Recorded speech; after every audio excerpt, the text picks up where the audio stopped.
যখন শুনলাম যে ভবনটা চলে যাচ্ছে, আমি তখন সর্বপ্রথম দুই রাকাত সালাতুল হাজাত করে দোয়া করেছিলাম যে আল্লাহ যেন খায়রের ফয়সালা করেন। আর এরপরে এখন আমার অনুভূতিটা হলো যে এরকম ভবন না থাকাই ভালো। না থাকা ভালো কেন? দাস্তারে না দারে মা গমে পেয়েছে না দারে মা হেয়েছে না দারে গমে হেয়েছে না দারে। এইরকম ভবন টবন থাকলে এগুলোকে রক্ষা করার জন্য ডানে বামে অনেক কিছু তাকানোর প্রয়োজন হয়। ভবনও নাই, রক্ষা করার জন্য কার পায়ের কাছে তেল মারানো দরকার। আজ এখানে মাদ্রাসা, কালকে ইনশাআল্লাহ সাইকুল হাদিসের সন্তান মাহমুদুল হক সাহেব যদি নদীর পারে যে বসেন, ইনশাআল্লাহ ওই কেরানীগঞ্জের ওই একেবারে ধুলের চরে বা ওই কোন রুটের চর, কোন চরের মধ্যে এসে বড় মাদ্রাসা হবে।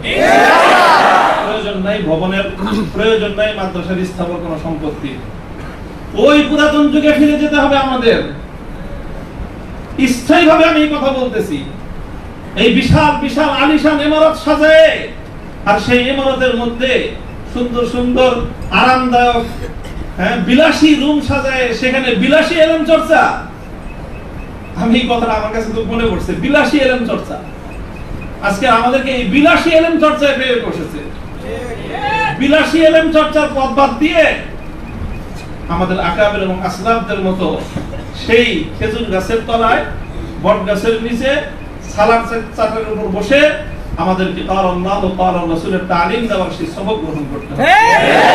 তাহলে ইনশাআল্লাহ আমরা বাতিলের তখতে তাউসকে উল্টে দিয়ে সেখানে আমরা কালেমার ঠান্ডা সমন্বয় করতে পারব। মোল্লা মুহাম্মদ ওমর রাহিমাহুল্লাহ তাআলা তিনি সারা পৃথিবীর সুপার পাওয়ারের সাথে টক্কর দিয়েছিলেন। আমাদের বাংলাদেশের মধ্যে কোনো গণভবন আর সংসদ ভবন, বঙ্গভবন কিছুই ছিল না। কান্দাহারের ছোট্ট একটা ঘরের মধ্যে ভাঙ্গা খাটের উপরে বসে টক্কর দিয়ে দিলেন তো সুপার পাওয়ারের সাথে। সারা দুনিয়া মনে করলো যে বেকুবের দল। 20 বছর পর আল্লাহ দেখায় দিলেন তারাই বিজয়ী দল। তবে একটা দুঃখ আমার, আমি ওই এই গোটা প্রসঙ্গের সঙ্গে যারা যারা সম্পৃক্ত অধিকাংশই আমার সম্মানিত, অনেকে আমার মুহতারাম উস্তাদ, শুধু উস্তাদ না, অনেকে এমন আছেন যারা উস্তাদ মুকাওবিব, অর্থাৎ আমি আমার মতো করে শাইখুল হাদিস রহমাতুল্লাহ আলাইহি আমাকে যাদের তত্ত্বাবধানে গড়ে তোলার চেষ্টা করেছেন, শুধু আমাকে না, আমার ভাইদেরকেও, মাহফুজ সাহেব হুজুর এবং আমি, আমরা দুইজন বিশেষ করে, ওনারা অনেকে এখানে আছেন। কাজে তাদের প্রতি কোনো ধরনের অসম্মান হয়, অমর্যাদা হয়, সেই কথা আমি বলবো না। কখনো ভুলে বলে থাকলে সেটার জন্য আমি নিঃস্বার্থ ক্ষমা প্রার্থনা এখনো করছি, যে কোনো সময় করব, যে কোনো ভাবে করতে হয় করব। তবে একটা কথা, দুঃখের কথা, হৃদয়ে রক্তক্ষরণের একটা কথা, সেটা যদি আমার বাবার দ্বারা সেই ভুলটা হতো আমি বলতাম। সেই ভুলটা যদি এখন আমার অভিভাবক মাহফুজ সাহেব যদি সেই ভুল করেন সেটাও আমি বলবো। সেই ভুল যদি আমিও করি, আমাকেও যেন আল্লাহ পাক সেই ভুলটা অনুভূতি দান করেন। সেটা হলো যখন এদেশে মূর্তির বিষয় নিয়ে বিতর্ক তৈরি হলো, ভাস্কর্য নামে জাতীয় পর্যায়ে মূর্তি তৈরি হবে কি হবে না এই বিষয়ে যখন বিতর্ক, তখন আপনারা সেই বিতর্কের মঞ্চে ডিজিটাল ছবি তোলাটা কতটা বড় অপরাধ, কতটা বড় অন্যায়, কত বড় গুনাহ, সেই মাসলা নিয়ে আসলেন। দুঃখটা এই জায়গায়, আপনারা সেই মাসলা উত্থাপন করে তখন এই মূর্তি এবং ভাস্কর্যকে প্রকারান্তরে বৈধতা দেওয়ার চেষ্টা করেছেন। আপনারা বোঝানোর চেষ্টা করেছেন যে আজকের একটা ছাত্র ফেসবুকে তার ছবি আপলোড করা যতটুকু বড় অপরাধ, বাংলাদেশের স্বাধীনতার স্থপতি মরহুম বঙ্গবন্ধু শেখ মুজিবুর রহমান সাহেবের 60 ফুট লম্বা ভাস্কর্য নামক মূর্তি স্থাপন করা সমান অপরাধ। এটা বোঝানোর চেষ্টা করেছেন আপনারা। ব্যাপারটা কি এক? এটাই হলো দুঃখ যে এই কাজটা সামনে করেন না আপনারা যদি ভাস্কর্যের বিরোধিতা করতে ভয় পান, তাহলে আমি আপনাকে দোষারোপ করব না।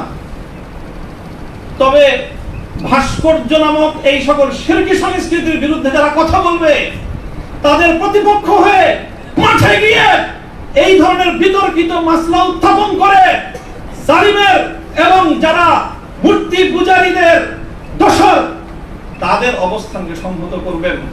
আমি জানি না, যদি বুঝে করে থাকেন, গফরাল্লাহু লাকুম, আল্লাহ আপনাদেরকে মাফ করুন। আপনারা যদি বুঝে শুনে করে থাকেন, আখাফু আলাইকুমুশ শিরক, আখাফু আলাইকুমুশ শিরক, না বুঝে করে থাকেন, সেটাই আমার ধারণা যে আপনারা অনেক বড় বড় আলেম, রাজনৈতিক প্রজ্ঞা আপনাদের কিছুটা ঘাটতি থেকে থাকতে পারে এই ক্ষেত্রে অন্তত। কাজেই এই জায়গাটায় বিলম্বে হলে আপনারা কথা বলেন, বিলম্বে হলেও কথা বলেন, এর ইতিহাস আপনাদেরকে ক্ষমা করবে না। মনে রাখেন না যে আমরা হেফাজতে ইসলামের কিছু নওজওয়ান আলেম এবার যেটা করছে, সরকার একটা ভালো বুদ্ধির কাজ করছে। আগের বার থেকে, আগের অতীত থেকে তারা শিক্ষা নিছে। শাইখুল হাদিসের মতো, মুফতি আমিনী সাহেবদের মতো বৃদ্ধ মানুষদেরকে মানে তারা আটকায় জাতির কাছে তারা একটা বিশেষ মানে বড় ধরনের একটা মানে আসামির কাঠ গড়ে দাঁড়ায় গেছিল। এবার তারা আমাদের মুরব্বীদেরকে কারো গায়ে স্পর্শ করে নাই। শুরুই করছে মামুনুল হক থেকে, যে এদের হাত পা গুলি সব ভাঙে দাও, তাইলে এই বুড়া মাথা যেগুলো আছে সেগুলো আর কি করবে, এই পলিসি নিছেন। কাজেই যেটা করেছেন সেটা হলো, আবারও বলছি যে এই ধরনের যখন তাওহীদ এবং শিরকের লড়াই হয়ে দাঁড়াবে, আল্লাহ ভাস্কর্য বিরোধী আন্দোলন এটা তাওহীদ এবং